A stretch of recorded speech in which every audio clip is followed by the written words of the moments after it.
વાવ-થરાદ જિલ્લાના થરાદ ખાતે ભાજપ પ્રદેશ અધ્યક્ષ જગદીશ વિશ્વકર્માના નિવેદન સામે કોંગ્રેસ પક્ષ દ્વારા ઉગ્ર વિરોધ પ્રદર્શન કરવામાં આવ્યું।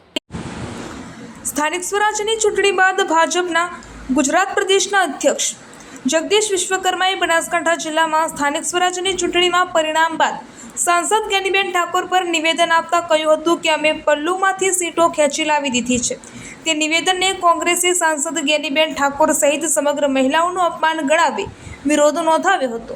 તેને લઈને આજે થરાદના ગૌમાતા સર્કલથી રેલી યોજી કલેક્ટર કચેરી સુધી પહોંચ્યા હતા અને કલેક્ટરને આવેદનપત્ર આપ્યું હતું।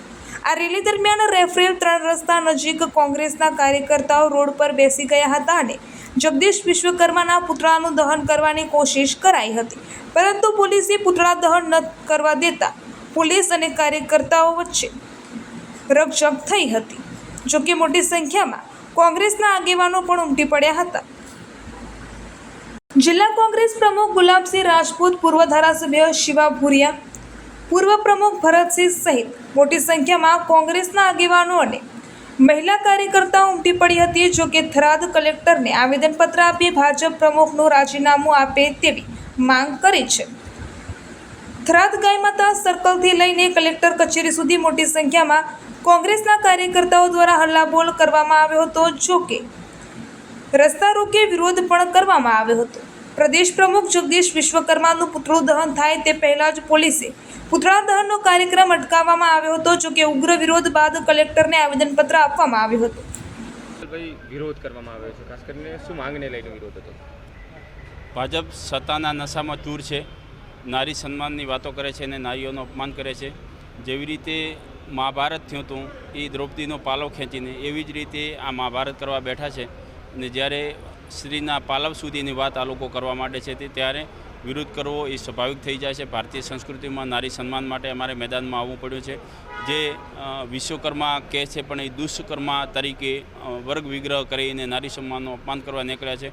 અમે નારીઓના સન્માન માટે આજે નીકળ્યા છીએ અને એ વિશ્વકર્માનું રાજીનામું માંગે અને ભાજપ તાત્કાલિક એમને રાજીનામું આપવાની ફરજ પાડે એવી માંગણી સાથે અમે આજે નીકળ્યા છીએ। પૂર્વ ધારાસભ્ય, ચાલુ ધારાસભ્ય અને મને બળવી કહે છે, સાહેબ હવે ખરેખર હવે શું બાકી રહ્યું છે મહિલાઓ માટે? અને શરમ આવી જોઈએ। અને હું માંગ કરું છું કે જો આ પીએસઆઈને સસ્પેન્ડ નહીં કરે તો સાહેબ મારે જીવવાનો કોઈ અધિકાર નથી, કારણ કે ખુલ્લે આજ મારી આબરૂ લૂંટાણી છે।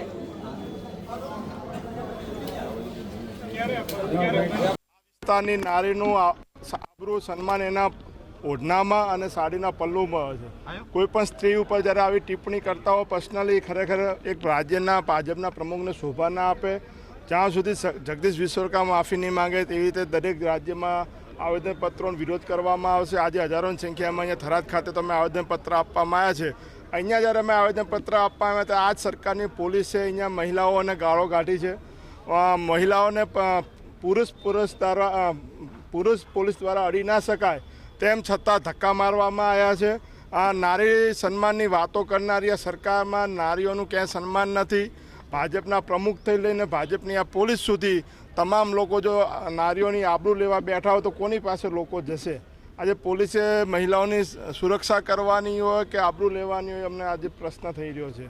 જે રીતે વિશ્વકર્મા એ શબ્દ વાપર્યા હજી સુધી માફી નથી માંગી, એ એક શરમજનક છે। એક બાજુ નારીના સન્માનના નામે આખા ભારતની અંદર તમે તાયફાઓ કરતા હો અને જ્યારે અહીંયા ખરેખર ગુજરાતની અંદર એક સાંસદ તરીકે ચૂંટાયા છે, એને શું ગુનો કર્યો? જ્ઞાનીબેને સંસદની અંદર જ્યારે નારી વંદના બિલ આવ્યું ત્યારે એમાં એક પ્રશ્ન ઉઠાયો હતો કે ઓબીસી મહિલાઓને પણ આની અંદર આરક્ષણ મળવું જોઈએ। શું ખરેખર ઓબીસી મહિલાઓને આરક્ષણ ના મળવું જોઈએ? એમાં એ પ્રશ્ન ઉપાડે ગુનો કર્યો તો આ તો 100 વખત ગુના કરવાના છે। તમામ સમાજના પ્રશ્ન માટે હંમેશા જ્ઞાનીબેન લડ્યા છે। જ્યારે આવી રીતે અશોભની એક કેમ ગરીબ પરિવારની, ગરીબ સમાજની દીકરી છે, ઠાકોર સમાજની દીકરી છે, ત્યારે આના પર આવા તમે આક્ષેપો કર્યા છે। ગમે તે ગરીબ પરિવારની હોય, સુખી પરિવારની હોય, એની આબરૂ છે ને એક સાંસદને માટે જે આ શબ્દ વાપરે અમે વખોડીએ છીએ। જ્યાં પણ કાર્યક્રમ થશે, આજે દેખો ગુજરાતભરમાં અલગ અલગ જગ્યાએ ઠાકોર સમાજ હોય કે કોંગ્રેસવાળા બધા આવેદનપત્ર આપે છે અને હજી પણ અમે હવે ક્યારે ભાજપ નારીના નામે કોઈ કાર્યક્રમ પર નહીં। ઠાકોરજીભાઈ ઉગ્ર વિરોધ કર્યો છે, ખાસ કરીને ટિપ્પણી બાદ કોંગ્રેસની શું માંગ? તમે જુઓ વારંવાર નારી સન્માનની વાતો કરવી ને નારી અપમાન. તમને મીડિયાને કહું છું કે તમે આમાં જગદીશભાઈની પાછળ વિશ્વકર્મા ન લખો અટક. વિશ્વકર્મા તો આ સૃષ્ટિનું સર્જન કરી દો. આ તો દુષ્કર્મા છે, ભડકેલી ભેંસ જેવો માણસ છે. વારંવાર બેફામ બોલવાનું લવારા જ કરે છે. આ ભાજપમાં આવા લોકો બેહારી દે છે કઈ રીતે વર્ગ વિગ્રહ કરવા, સમાજ વચ્ચે તમામ ધર્મો વચ્ચેની લડાઈ કરવી. તમે કાલે જોયું બંગાળમાં એમની જીત થઈ છે, તો વડોદરામાં ભાજપના પ્રદેશ પ્રમુખને મુખ્યમંત્રીની હાજરીમાં મમતા દીદીના ફોટાના પોસ્ટરો ઉપર પગ મૂકે. શરમ આવવી જોઈએ.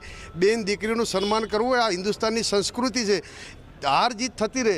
એક મહિલા મુખ્યમંત્રીની હાર થઈ હોય અને તમે એના ફોટા ઉપર પોસ્ટર ઉપર પગ મૂકીને કચડતા હો, આનાથી હિટલરશાહી પણ સારી હતી. આ હિટલરોથી પણ બેફામ ખરાબ છે આ લોકો કે મહિલાઓનું વારંવાર અપમાન કરે. આજે અમારી કોંગ્રેસની મહિલા પ્રમુખનું અપમાન કર્યું, ખરાબ શબ્દોમાં કર્યું છે.